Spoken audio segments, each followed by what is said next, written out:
what is the first thought that comes to your mind when I say the word investing?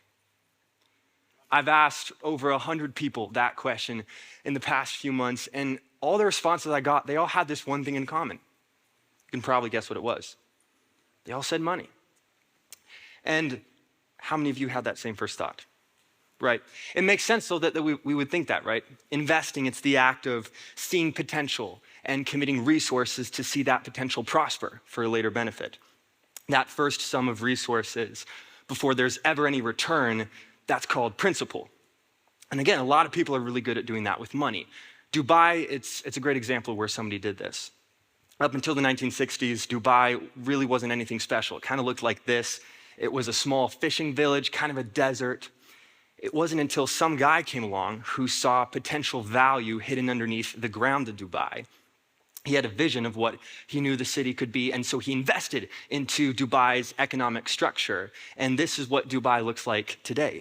It's one of the biggest international financial hubs in the world and one of the biggest financial investment success stories. And it's just one of many.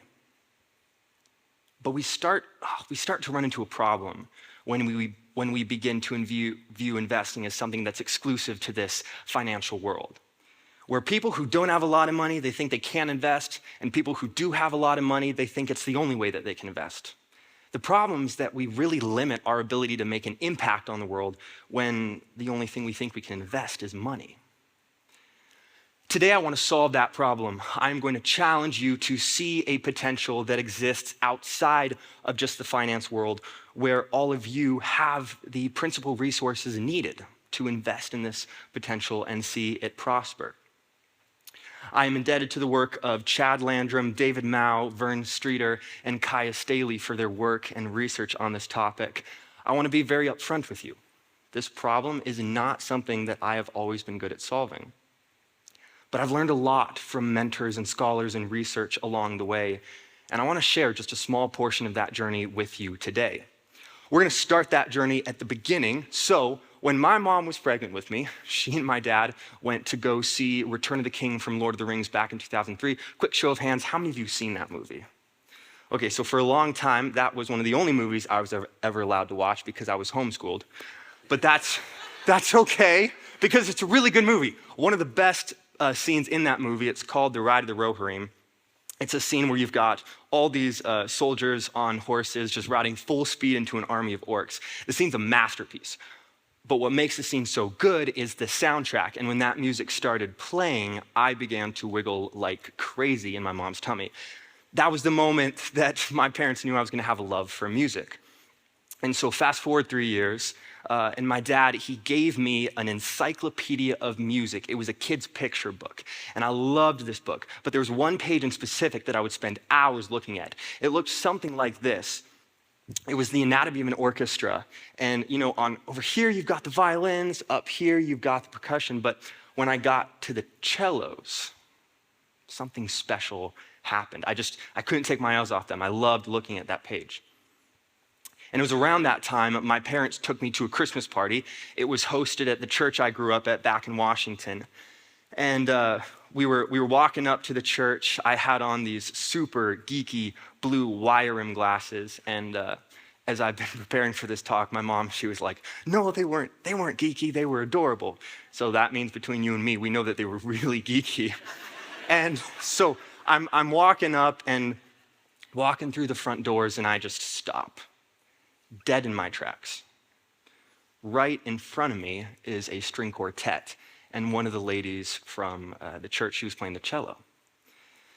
Oh, and I remember the sound was one of the most beautiful things I'd ever heard. But I think what struck me the most was the way that I saw her playing affecting the people around that were watching her play. And it was at that moment I knew in my little brain I wanted to play the cello. Because I wanted to have that effect on people. I wanted to be able to create those musical moments the same way that she was. The problem was, back then, my parents couldn't afford a cello or even cello lessons. Just didn't have the resources. And at that, even as a 3-year-old, something about that was just hard to process, right? Because I had this drive and ambition, but I didn't have the resources needed to achieve that ambition.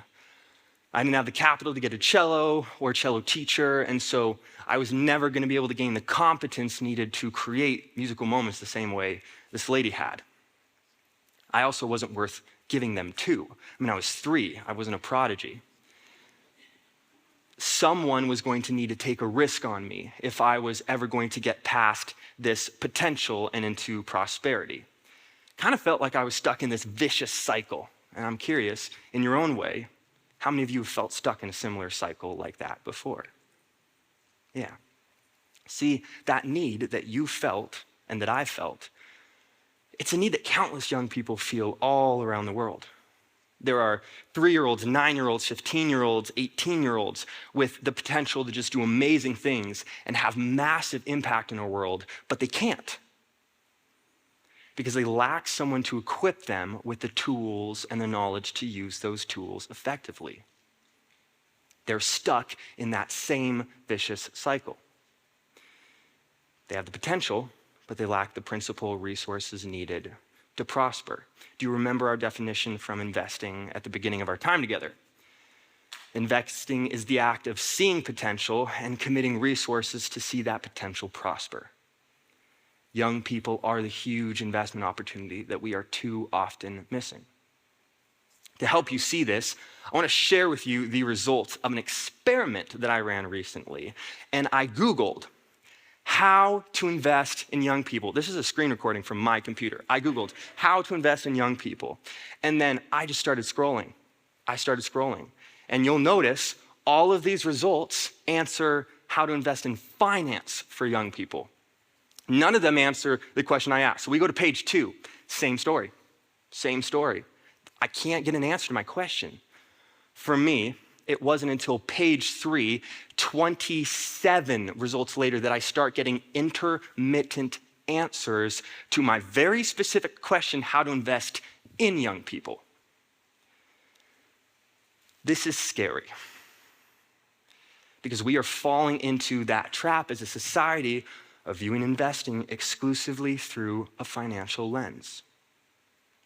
Let me be incredibly clear with you. Investing in young people should not be a page 3 idea. So, to answer this very important question of how to invest in young people, I want to tell you a brief story about someone who made it their page 1 idea. Do you remember that 3-year-old boy? We left him standing in the middle of the church doors, staring at that lady playing the cello. I would love to tell you her name, but she was a very private person, and so she actually asked me not to share her name with you today. So for the sake of the story, we're just going to call her Mrs. Anderson. And Mrs. Anderson, she saw that little boy that was staring at her through those uneven blue wire-rimmed glasses with probably drool hanging out the corner of his mouth. But what she saw in front of her was potential. So she actually eventually one day ended up going to my parents, and she was like, "Hey, I noticed Jackson's interested in the cello. I'd love to give him lessons." And my parents were really grateful for her interest, but as you know, they couldn't afford a cello or even paying her for cello lessons. And what she said next changed my life forever.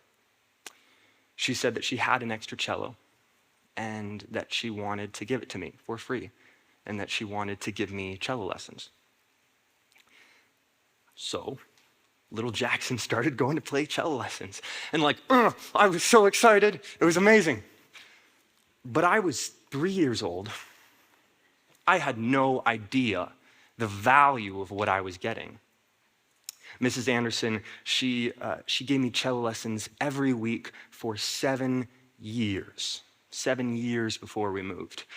She provided everything. She would shop Facebook, Craigslist, and find used deals on my music, my bows. She provided everything for me. If she had charged me for all that, if you would have added all that up together, you could be talking upwards of 20 grand. But she never expected a penny back. Money in her pocket was never the return on investment that she was looking for. The return on investment that she was looking for was seeing me succeed. She wanted me to be able to create those musical moments. And so I want to take a moment, I want to show you how her investment paid off. See, my cello teacher's investment, it went far beyond just teaching me music theory. Over the past 10 years, the skills that she taught me didn't just stay with the cello. I went on to learn piano and 5 other instruments. And now, it's actually my career to create musical moments that have meaning and impact people. I have the incredible privilege of leading worship for thousands of people every week, whether it's at my home church or traveling with my team to camps, conferences, or other churches. Music has taken me so much farther than I ever thought possible. And I love getting to do this. I still wiggle just as much on stage as I did during Lord of the Rings. But her investment, it went far beyond just me. The return on Mrs. Anderson's investment, it just went far beyond me. See, the most important part of her legacy, it's not what I've accomplished, it's not what I've been able to achieve, it's actually now what I'm able to give.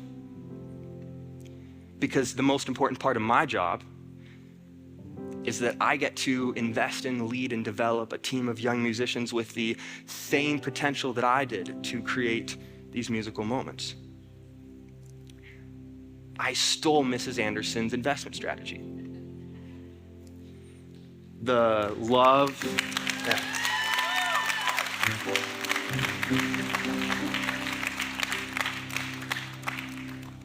and that love, that dedication, the belief in someone's potential, what she poured into me is now what I get to pour into my team. And when I sit where you're sitting now, and I see my team on stage just killing it, I finally understand. I finally understand why she gave so much. Because like I told you, I love getting to perform, I love getting to do this. But the joy that I experience when I see my team on stage killing it doesn't even compare. Looking at this picture, I know you might love these people, but you don't know them. They don't mean as much to you as they do to me. And that's okay. They're great people, you should get to know them. But I want you to just focus on the number.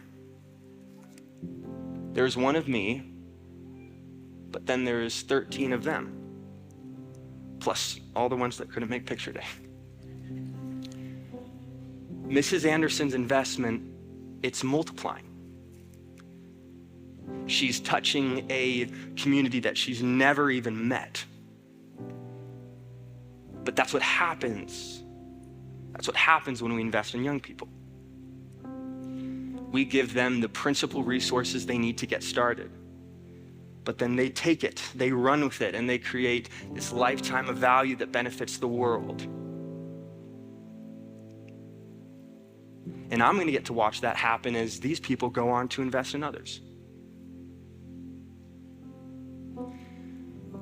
There are 2 groups of people that need next steps. The first group, the young people. You feel like you have all this drive, all this potential, but you don't know how. You don't know how to get started. You feel stuck. Be humble and find someone that you can sit in front of. Find someone that will pour into you. Don't wait for someone to read your brain. You need to ask. Because there are people out there who want to invest in you. Now, the second group, the people who want to invest. See that 3-year-old standing in front of you that needs what you've got. That's the big action that I need you to walk out with today. See the young person in front of you that needs what you've got and give it to them. See the 3-year-old standing in front of you that wants to play the cello. Don't buy the lie that you need to be financially wealthy to invest in your community or make a difference. You might know how to wire an outlet. You might know how to build a budget sheet. You might have a healthy marriage.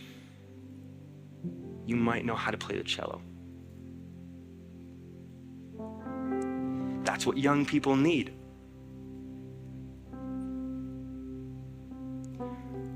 I need you to know with this philosophy of investment, you often won't know going into the investment opportunity what the outcome will be. My cello teacher had no idea what would come from investing in this geeky little boy with blue wire rim glasses. But now that little boy is on this stage, publicly thanking her and hopefully, passing on to you a legacy that was freely given to me before I ever deserved it. And so the question that I want to leave you with, it's the same question that I asked at the beginning of our time together. What is the first thought that comes to your mind when I say the word investing? Is there a young face that you know back home that comes to mind? Consider making that face your page 1 idea. Good luck, and thank you.